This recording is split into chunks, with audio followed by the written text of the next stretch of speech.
Magandang araw muli sa inyo. Ang kwentong ito ay nagsimula kay Douglas at kanyang kaibigan na si Kadyo. Sila ay kumakanta patungo sa liblib na bahay ng isang misteryosong dalaga upang haranahin. Sa pagkaupili, sa pagkakatulog, na lubhang mahimbing.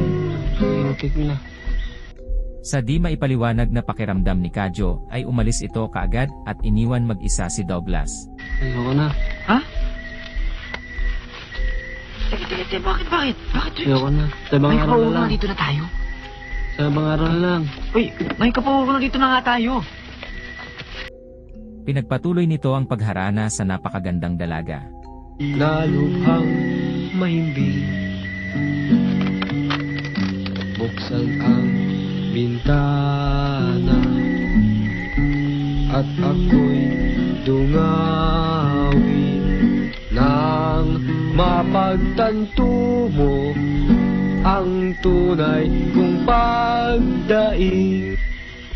Inabot ng umaga habang pauwi si Douglas ay nakarinig siya ng sigaw mula sa isang hindi kilalang nilalang na nakatago sa buong paligid dahilan kung kaya ito ay napatakbo. Sa kanyang pag-uwi ay nakita niya ang patay na katawan ng kanyang kaibigan na si Kadyo. Kadyo! Sa takot ay muli itong napatakbo ng mabanga ang kanyang batang kapatid na si Gio upang sunduin ito. Bumalik ang magkapatid sa kanilang kubo at ipinaalam ang pangyayari sa kanilang lola. Ibinunyag niya na isang nilalang na parang bampira sa hangin, ang manananggal ang may pananagutan sa mga pagpatay sa bayan tuwing gabi. Gusto nila ang mga bata kaya nagbabala ito na kailangan nila gumawa ng paraan dahil hindi sila nito tatantanan. Inutusan ni Lola na bumili ng maraming asin si Douglas kinaumagahan. Habang pauwi ay laging nakasunod si Anita sa kanya hanggang sa kagubatan, kaya kinilabutan ito hanggang sa manatili siya sa isang maliit na dambana kung saan may nagpepenitensya na lalaki, dahilan upang kusang umalis si Anita.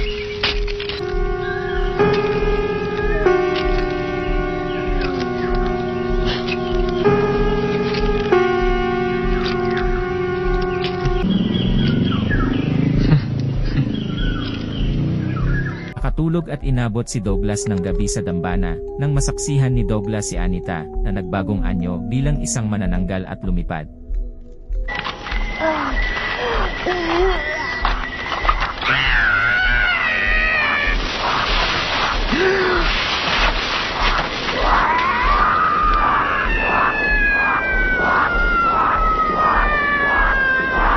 Habang siya ay lumipad sa malayo, nilagyan ni Douglas ang kalahating ibabang bahagi ng katawan ni Anita ng asin at banal na tubig upang pigilan ang nilalang na muling mabuo ang katawan bago sumikat ang araw.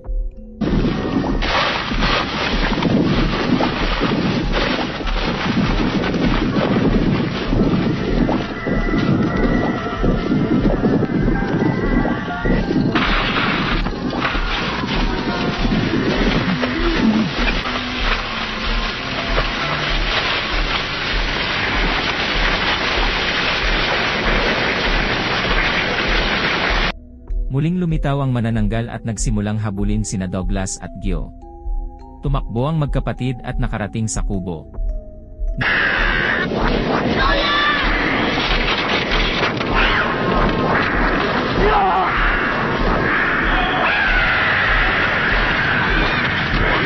Labanan ni Douglas ang nilalang gamit ang isang palaspas, habang si Gio at ang kanyang lola ay hinaharangan ang kanilang tahanan.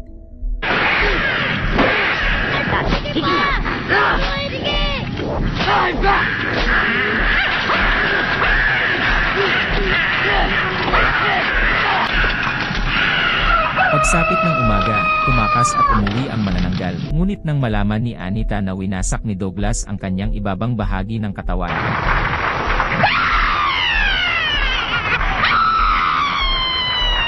sinalakay niyang muli ang magkapatid at ang kanilang lola.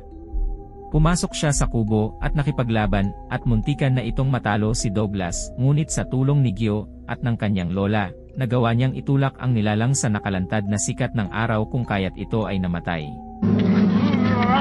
Kuya! Dito sa may liwanag! Dito mo ilagay sa may liwanag, kuya! Yan!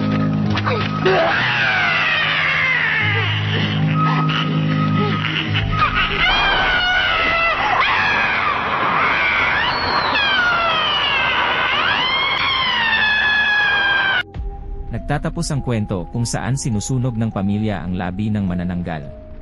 Ang aral sa kwentong ito ay huwag basta-basta manligaw lalo kung ito ay maganda. Maraming salamat sa inyo, huwag kalimutang mag-like, share and subscribe.